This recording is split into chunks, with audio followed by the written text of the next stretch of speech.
Today we will be learning about how to make or record transaction in the books of account. That is also known as book of original entry also.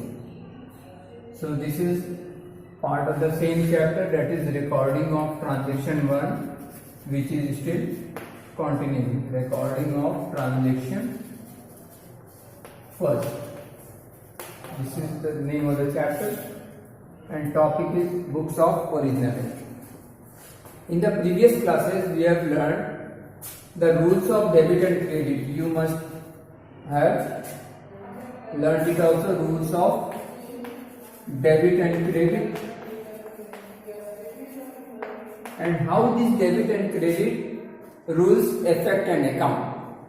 That also we have discussed in the previous classes, that the format of an account is in the form of T, and here the name of any account can be, say, cash account, furniture account, Ram, Mohan, Syam, any other party's account. Left hand side is debit, right hand side is credit, and we record according to the rules of debit and credit how the accounts are affected. We have learned this in the previous classes also. Now this is for your only information only, but truly speaking, first of all, the recording in the books of account take place in a somewhat different fashion. That we will discuss. That is also known as books of original entry. Originally, where the entries made, means first time when the entries are made in the books of account, that is known as book of original entry. Now, the book where this entry is originally made is known as journal. The book where the original entry, the first time entry of a transaction is made, is known as journal, or it is also known as book also. That is also known as book also, but generally it is called journal. The books where the original entry, first time the transaction is recorded, is known as journal and or book, and this journal or book is divided or classified into cash book and other day book also.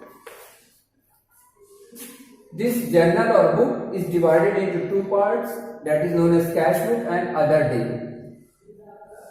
In the cash book, only cash transactions are recorded. Whenever cash is given or cash comes into the business or cash is involved, the transaction where cash is involved, that is recorded in the cash book.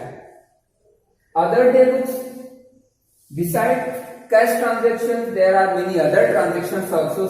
Suppose credit transaction can also be there. So the other transactions are recorded in other day book. These other day books are also further classified into sales book, next purchase book, then bills receivable book, next is bills payable book,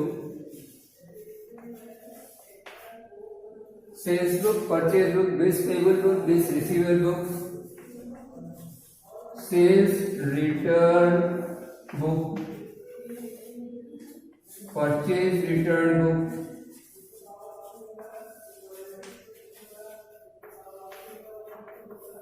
and last one is journal proper.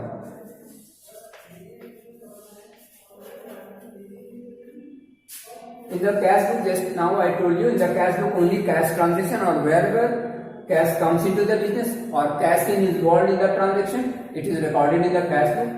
Other than transactions where cash is not involved, they are recorded in other days. These are further divided into sales book, purchase book, bills receivable, bills payable, sales return, purchase return, and journal proper. The name itself is clear, sales book. In the sales book, credit sales are recorded. Credit sales are recorded in the sales book. Because if sales is on cash basis, then cash will be involved, and since cash will be involved, it will be recorded in the cash book. So when credit sales is there, it is recorded in the sales. Similarly, when credit purchase is there, it is recorded in the purchase book. If sales return is there, suppose the goods are purchased due to some defect or any other reason, goods are to be returned. So it will be recorded in sales return book. Similarly, if you have purchased some goods and the goods is defective or some other goods have been provided other than ordered, then also it will be recorded in the purchase book. Bills payable, bills receivable book, we will learn it later on. The general proper is that whenever the transaction which do not find any place in cash book or other day books, these are recorded in the general proper. The transactions which do not find any place in cash book, that is other than cash transaction, sales purchase, sales return and purchase return and bills receivable and bills payable book, which do not find any place of record, these are recorded in the general proper. So this is about books of original entry. So these are known as books of original entry. Cash book, sales, purchase, bills receivable, bills payable, these are all the books of original entry. First time the transactions are recorded in these books. Next we will be discussing how these transactions are recorded in the journal or in these books.